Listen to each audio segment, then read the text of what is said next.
que es totalmente diferente, porque en la mortalidad intrahospitalaria hay muchos pacientes que ya están en estadios terminales y en los cuales ya tienen firmado consentimientos de no realizar ningún tipo de maniobras.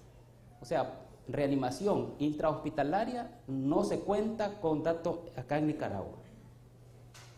Los desenlaces de paro intrahospitalario, así como el de extrahospitalario, se pueden expresar en varias formas. Uno de ellos, una expresión, es la mortalidad, ¿verdad? Muchos se mueren. Otro es el retorno a la circulación espontánea, la sobrevida a la alta hospitalaria, y dentro de la sobrevida a la alta hospitalaria, el desenlace funcional. Este último registro se ha establecido habitualmente como un instrumento denominado categoría de rendimiento cerebral, o Cerebral Performance Category, CPC, categoría de rendimiento cerebral. Y la verdad es que haciendo esta revisión, todo paciente que fue reanimado, que logró salir adelante y que fue dado de alta a su casa, debe uno obligatoriamente darle esta categoría, darle un número de la categoría de rendimiento cerebral al momento del egreso. Importante que se deben reconocer y prestar atención a los pacientes en deterioro. El paro intrahospitalario es casi siempre precedido por un deterioro clínico que es evidente en síntomas y cambios en los signos vitales. Todos los pacientes que ingresan a los hospitales no van necesariamente a las unidades de cuidados intensivos. Entran a las salas generales de medicina, de cirugía, por diferentes patologías, diabetes descompensada, insuficiencias renales, sepsis, neumonías, etc. Y en el transcurso de esa hospitalización pueden haber cambios clínicos y sintomáticos de ellos que pueden ser premonitorios del paro, como por ejemplo pueden haber trastornos de la conciencia de inicio reciente, insuficiencia respiratoria con aumento del trabajo respiratorio, disnea, hipotensión que amerita la administración de líquido y shock.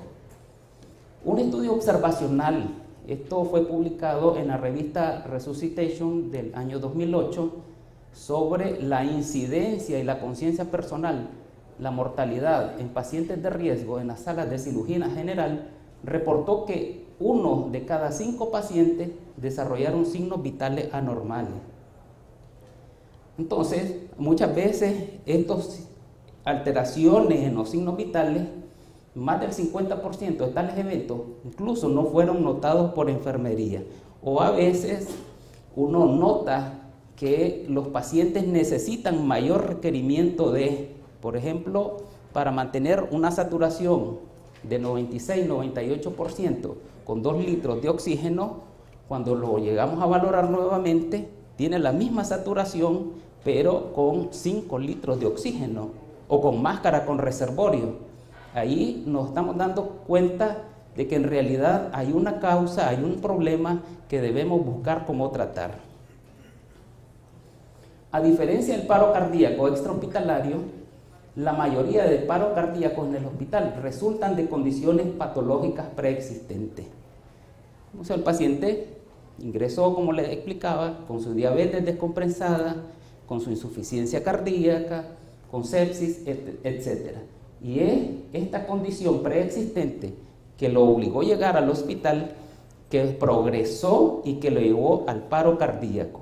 Mientras que el paro extrahospitalario habitualmente es una arritmia cardíaca súbita o un síndrome coronario agudo.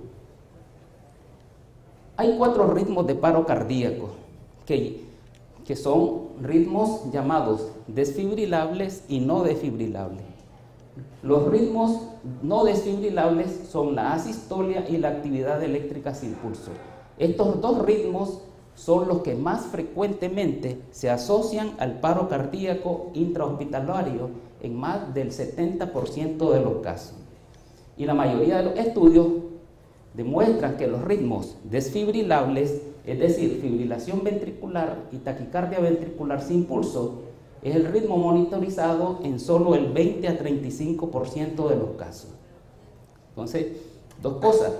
paro cardíaco extrahospitalario se debe a una causa cardíaca súbita, un infarto o una arritmia letal. 1. 2. Extrahospitalario son ritmos desfibrilables iniciales. El paro intrahospitalario se debe a su causa por la cual ingresó, que se descompensó, número 1. Y 2, que es la asistolia y la actividad eléctrica sin pulso, los ritmos iniciales con que empieza el paro cardíaco. ¿Qué pasa con estos tipos de ritmos de paro cardíaco y la sobrevida de ellos? Cuando es fibrilación ventricular y taquicardia ventricular sin pulso, la recuperación de la circulación espontánea ocurre en el 58.5 y en el 60% de los casos. Y la sobrevida al alta hospitalaria es más o menos igual en el 33.8 y 33.9% de los casos. Pero nuevamente recordar que estos ritmos desfibrilables no son los más frecuentes dentro del paro intrahospitalario. Es la actividad eléctrica sin pulso y la asistolia, en donde la recuperación de la circulación espontánea es más baja, 41.5, 36.9%, y la sobrevida al alta también es mucho más baja, 11.1, 9.5, reportado en las crónicas hospitalarias del 2012. Cada 5 años, un grupo de expertos de la Asociación Americana del Corazón y de la Sociedad Europea también se reúnen y bajan las guías, publican las guías sobre la RCP básica y el manejo avanzado del paro cardíaco. Así, en el 2005 estaban las guías, las cuales eran el ABCD tradicional que uno una vez llegó a conocer. En el año 2010, para octubre, fueron publicadas las nuevas guías que todavía rigen hasta este momento. Y este grupo de expertos revisan todos los artículos publicados en esos 5 años. Y en este 2010, y es lo que estamos trabajando ahorita, hubo un cambio en el orden de las letras de la RCP. Ya no es el ABC tradicional, sino que empezamos con la letra C de circulación, abrimos la vía aérea y damos ventilaciones. Este cambio que hubo, dice que pueden haber muchas razones, pero hacer este cambio permitió dar desfibrilaciones tempranas, no haber retardo en las compresiones por abrir la vía aérea, algo muy importante porque en RCP básica todavía las ventilaciones pueden ser dadas boca a boca. Y otro, que testigos presenciales, en menos del 50% daban reanimación. Entonces, empezar con secuencias de C a B permite inicio pronto de compresiones torácicas. También en el 2010 hubo un cambio en la llamada cadena de supervivencia. La cadena de supervivencia está unido, son varios eslabones unidos, en donde nosotros debemos activar el sistema de emergencia, o sea, pedir ayuda, empezar RCP pronto, con énfasis en compresiones torácicas, dar una desfibrilación de ser necesaria, pedir un desfibrilador externo automático. El Hospital Metropolitano ha sido pionero en que todos los médicos que se van a acreditar o se van a reacreditar cada 2 años tomen este curso de reanimación cardiopulmonar básica. Estos 3 primeros eslabones son los de la RCP básica. El cuarto eslabón es el manejo avanzado del paro cardíaco. Una vez que uno pide ayuda, llega la ayuda, el cual va a tomar una vía intravenosa, poner medicamentos, intubación y tratar el ritmo de paro cardíaco. Y por último, cuando ya el paciente tiene o recuperó la circulación espontánea, es el manejo posparo cardíaco, que se realiza en las salas de cuidados intensivos. Este es el algoritmo de la RCP básica. Una persona que no responde, no respira, debemos pedir ayuda de manera inmediata, Se sabe desde hace muchos años que si una persona está inconsciente y que no responde y no está respirando, las neuronas, que son nuestras células cerebrales, son sensibles a la hipoxia. 4 minutos en hipoxia, las neuronas empiezan a morir. De ahí la necesidad de que debemos comenzar de manera pronta y oportuna la reanimación. Pedimos ayuda, buscamos un desfibrilador, iniciamos la RCP con compresiones rápidas y fuertes. Una vez que llega la ayuda, con el manejo avanzado del paro cardíaco, tratamos el ritmo cardíaco del paro. Les decía anteriormente que hay 4 ritmos de paro cardíaco, pero no hay 4 brazos o 4 formas de tratar el paro cardíaco, solamente hay 2 ritmos que le llaman desfibrilables, fibrilación ventricular, taquicardia ventricular sin pulso, y ritmos no desfibrilables, asistolia, actividad eléctrica sin pulso. Recordando que estos ritmos son los más frecuentes con los que nos vamos a enfrentar con los pacientes que están dentro del hospital. Y a la vez de eso, recordar que son los pacientes tienen menos posibilidades de salir adelante. El manejo de ellos es continuar la reanimación cardiopulmonar cada 2 minutos, evaluando, la cual debe ser hecha de calidad. Una reanimación de calidad es aquella que es rápida, o sea, damos al menos 100 compresiones por minuto. Son compresiones profundas en las cuales debemos de comprimir el tórax al menos 5 centímetros. No vamos a detenernos, tenemos que minimizar interrupciones. Debemos dejar que el tórax llegue a su posición original y evitar una excesiva hiperventilación.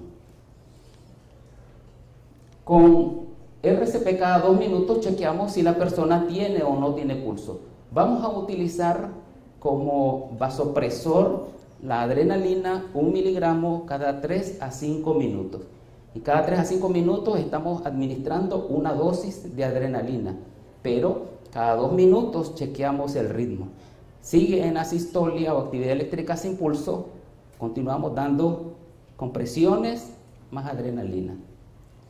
Si en algún momento cambia un ritmo desfibrilable o es un ritmo desfibrilable inicial, damos una descarga eléctrica y seguimos con la RCP con pauta de 30 compresiones y 2 ventilaciones si el paciente no está intubado.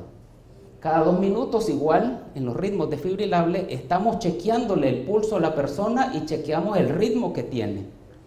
Tiene un ritmo desfibrilable, damos otra descarga. Y así cada 2 minutos estamos dando una descarga. Los vasopresor que vamos a utilizar es la adrenalina, 1 miligramo cada 3 a 5 minutos. Podemos usar como antiarrítmico la amiodarona a dosis de 300 miligramos después de la tercera descarga de eléctrica.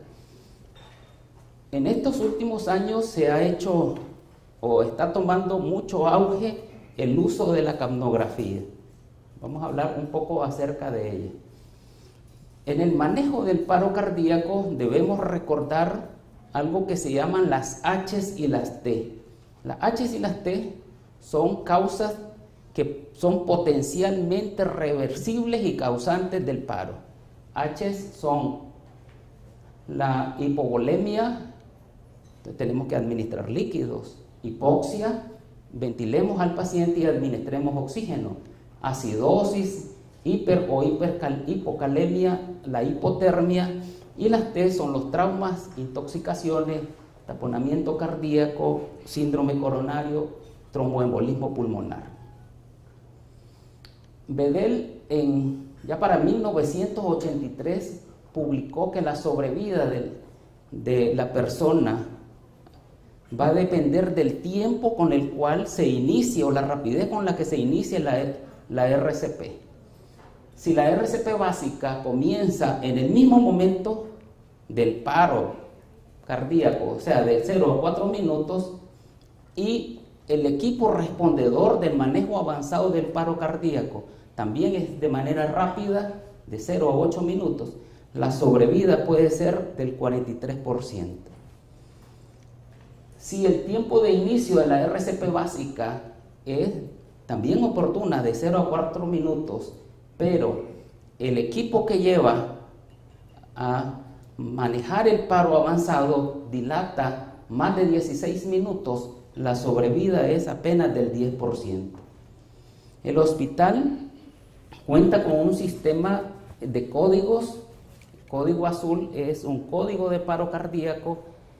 Se activan este código y por los parlantes se anuncian que hay un código en cierta área, y ya hay un grupo de médicos que ya las 24 horas del día ya saben que van a correr y a atender ese paro que ocurre en el hospital. El tiempo, como pueden ver, es vida. Si la RCP comienza de 8 a 12 minutos y el manejo avanzado del paro de 8 a 16 minutos, la sobrevida baja al 6%. Recordando que, como les decía, las neuronas son sensibles a la hipoxia. 4 minutos en hipoxia, las neuronas empiezan a morir. Ya con 8 minutos de hipoxia, este paciente va a tener un daño neurológico permanente, severo e irreversible. Y si ya comienza la RCP de 8 a 12 minutos y también el manejo del paro mayor de 16, ya la sobrevida es de 0%. Hablaba de la capnografía, que en estos últimos años tiene mucho auge. La capnografía, primero, la intubación no es considerado ahora un procedimiento que debe ser realizado de primera línea. Lo importante ahorita es dar compresiones torácicas. Pero si hay alguien que tiene experiencia y rapidez con mínima interrupción de las compresiones, puede realizar una intubación. Con la intubación y la capnografía nos permite identificar 3 cosas. Primero, que el paciente esté adecuadamente entubado.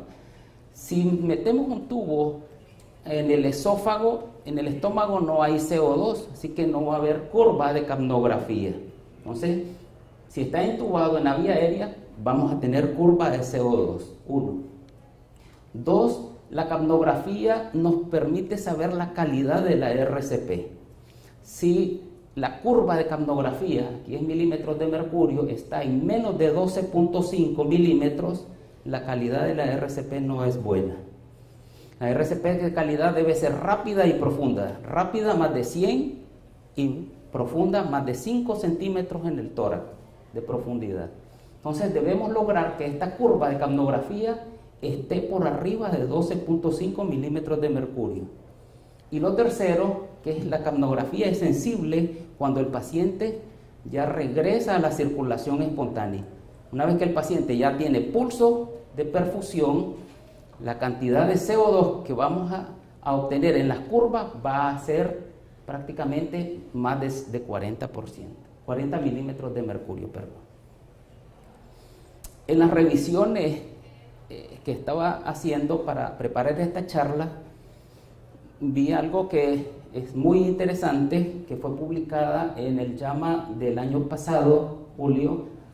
Este es un estudio que realizaron investigadores norteamericanos en 3 hospitales de Grecia, 3 hospitales con total de 2.400 camas, y el estudio era sobre el uso de vasopresina, esteroides y epinefrina, así como el alta neurológica favorable después de que el paciente haya sufrido un paro cardíaco.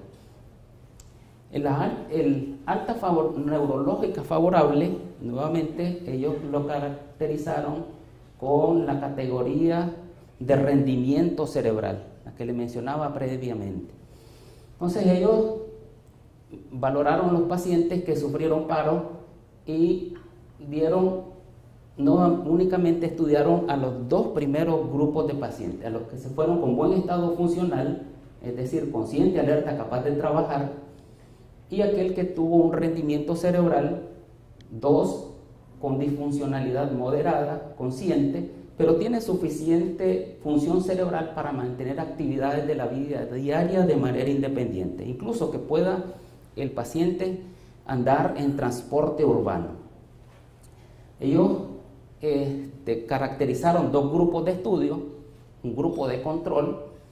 El grupo de control fue aquel al que le hicieron las maniobras de reanimación básica y avanzada según las guías de la Asociación Americana del Corazón, y el grupo de estudio en los cuales hicieron lo mismo, pero agregaron dos cosas: pusieron vasopresina, 40 unidades, y después del primer ciclo de RCP también pusieron 40 miligramos de metilprednisolona. En total fueron 3 años de estudio y tuvieron una N en el grupo de control de 138 y en el grupo de estudio de 130, parecido. La caracterización de la población, la edad promedio fue de 62.8, 63, prácticamente igual. El sexo masculino predominó en 63.8, 73.1. El índice de masa corporal igual en ambos grupos de estudio, 25.4, 25.8. La estancia antes del paro, 5 días en el grupo de estudio. Las comorbilidades cardiovasculares, los pacientes eran hipertensos, 55.8, 49% en el grupo de estudio. Enfermedades de arteria coronaria, eran diabéticos, tenían enfermedades vasculares periféricas, algún tipo de arritmia cardíaca, etc. Habían otras comorbilidades no cardíacas en 58, 55.8 y 56.9, prácticamente igual. Y las causas por las cuales fueron ingresadas al hospital fueron enfermedades cardíacas, un poquito más en el grupo de estudio, enfermedades respiratorias, un poco más en el grupo de control, enfermedades digestivas, enfermedades neurológicas, trauma, malignidad, afecciones renales y otros. O sea, si nosotros vemos esta tabla, esta es prácticamente igual a la estadística de cualquier hospital general de nuestro país. En los pacientes con morbilidades muchas, hipertensión, diabetes, etc. Y estas también siguen siendo las causas principales por las cuales entran al hospital. Las causas por las cuales estos pacientes cayeron en paro cardíaco fueron la hipotensión, un poco más en el grupo de estudio, falla o depresión respiratoria, isquemia o infarto cardíaco, trastorno metabólico, arritmias letales y otras. En los dos grupos de estudio, los respondedores eran las mismas personas. Esto fue un estudio que se hizo a doble ciego, que activaba el código, iba el médico con su carro de paro y no sabía qué tipo de droga iba a administrar. ¿Okay? Vemos que la localización del paro en la UCI fue en el 38%, no hubo diferencia. En sala de emergencia tampoco hubo diferencia en los dos grupos. Sala de operaciones igual, y en las salas del resto del hospital fue del 43 y 42%. Entonces, las salas generales son los lugares en donde más ocurre el paro cardíaco dentro del hospital. El ritmo, ya esto fue demostrado hace ya muchos años, la actividad eléctrica sin pulso y la sistolia fue el mayor, mientras que los desfibrilables apenas estuvo en el 16.7%. El tiempo con la que iniciaron la RCP, el tiempo de vida, pues eran los mismos respondedores para los dos grupos de estudio, la misma gente, era alrededor de 2 minutos. El número de ciclos que dieron, entendiendo un ciclo cada 2 minutos, fue de 5 ciclos de 2 minutos en el grupo de control, mientras que en el grupo de estudio dieron 2 minutos menos. Una diferencia.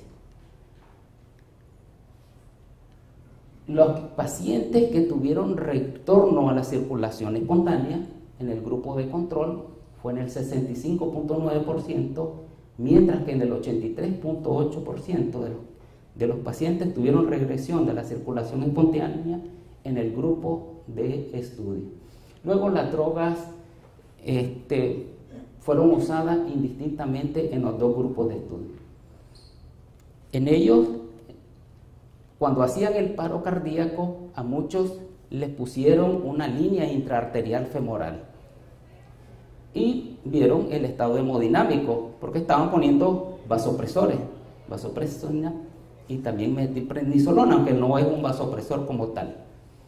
Y vieron que al grupo de control, que es lo que nosotros hacemos actualmente, la RCP básica y avanzada, según la AJA, tenían una presión arterial sistólica de 76, mientras que en el grupo de estudio 112, con una P menor de 0.01. La presión arterial media también un poco más alta en el grupo de estudio y la presión arterial diastólica más alta en el grupo de estudio. Se midieron gases, se hicieron electrolitos durante el paro cardíaco y no hubo ningún tipo de diferencia entre uno y otro grupo de estudio, pero sí hemodinámica. Regresó la circulación espontánea y a los 20 minutos nuevamente vieron el estado hemodinámico y la presión arterial sistólica en el grupo de control estaba alrededor de 100, en el grupo de estudio en 126 y la presión arterial media también fue mayor y la diastólica. Entonces podemos ver que en el grupo de control 65.9% regresó la circulación espontánea, en el grupo de estudio 83 para una P significativa y el alta con buen estado neurológico en el grupo de estudio fue de 13.9 versus 5.1. Entonces, entre los pacientes con paro cardíaco que requieren vasopresores combinados, vasopresina, epinefrina, metilprednisolona durante la RCP, en comparación con la epinefrina placebo, porque no se le puso vasopresina ni metilprednisolona, resultaron en una mejoría en la supervivencia al alta hospitalaria. No es raro que en el próximo año podamos ver incluido estas dos cosas en el manejo del paro cardíaco.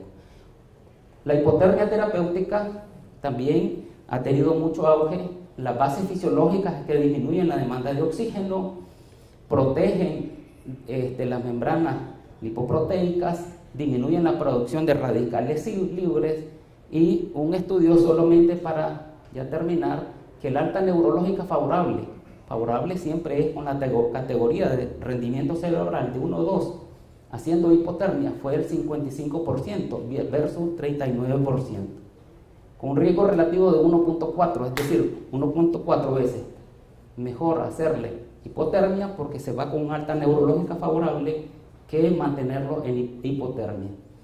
Conclusiones: mayor énfasis en la importancia de compresiones torácicas.